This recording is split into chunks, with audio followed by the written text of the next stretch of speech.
Bismillahirrahmanirrahim. Elhamdülillahi Rabbil alemin və bihi nəstəin. Selamun aleykum və rəhmətullah. Bütün əzizlərimi salamlayıram. Hər birinizə duacıyam. Bəhslərimiz Qur'an-ı Kərimin buyurduğu bəhslər haqqında idi. Bugün istəyirəm diqqətsə Allahın bu başda olan gözlə görünməsinin nəfi haqqında olan ayəni çatdırım. Qur'an-ı Kərimin Ən'am surəsinin 103-cü ayəsində Allah Teala buyurur ki: "La tudrikuhul absar və huve yudrikul absar və huvel latiful xabir." Biz bu göz ki cisimdir, bu gözlə Allahı görə bilmərik. Amma Allah hər nəyi görür. Bu ki burada Allah Teala deyir gözünüzlə Allahı görə bilməzsiniz, bu maddi gözdür. Niyə gözlə Allahı görə bilmirik? Çünki gözümüz cisimdir, cisimləri görür. Allah cisim deyil. Allah Teala cisim olsa naqis olur və bir sıra bəhslər qabağa gəlir ki, gələn söhbətlərdə işarə edərik. Amma biz qəlbimizlə Allahın nuraniyyətini, Allah Teala'nın bizə olan şəfqətini, rəhmətini, bərəkətini dərk eləyə bilərik.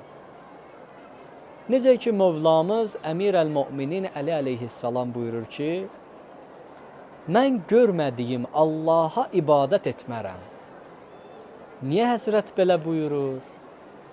Burada görmək mənəvi görməkdən söhbət gedir. Nəinki bu gözlə görək biz Allahı.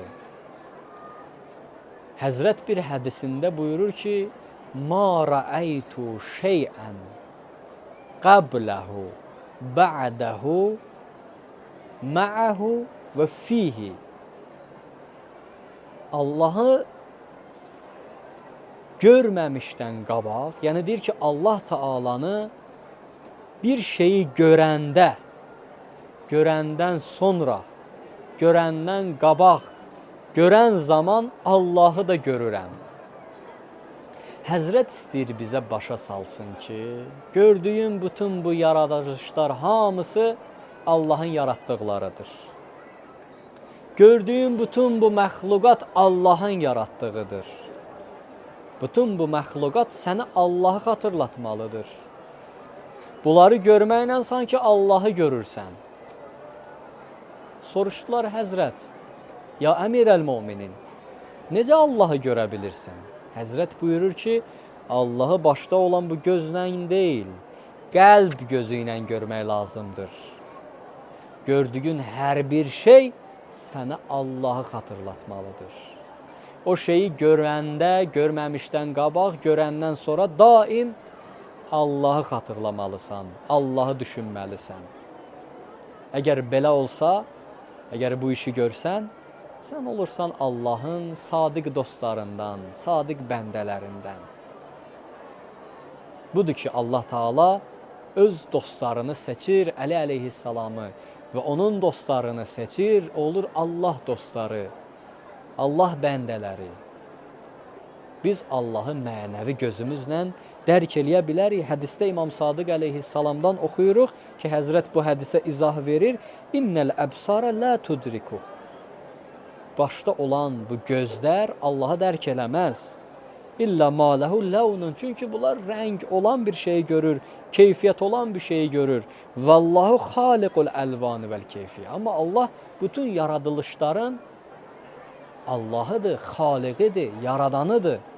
Buna görədir ki, Allah Teala'nı biz mənəvi gözümüzlə hiss eləyə bilirik. Biz Allahı mənəvi gözümüzlə görə bilirik.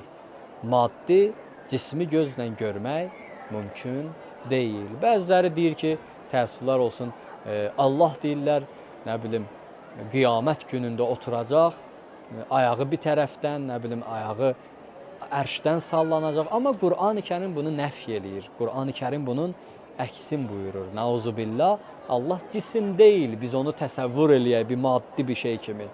Mənəvi cəhətdən biz ruh kimi Allah'ımızı, Allah Teala'nı dərk eləyə bilərik bir məqama yetişəndən sonra. Amma maddi cəhətdən dərk eləsək, Allahı cisim bilmişik və bu da özü bir küfürdür. Allah bizləri Allah istəyən kimi yaşayıb, Allah istəyən kimi dünyadan köçməkdə muvaffaq eləsin. Sizləri Allaha tapşırıram. Sağ olun, Allah amanında. Assalamu aleykum və rəhmətullahi və bərəkatuhu.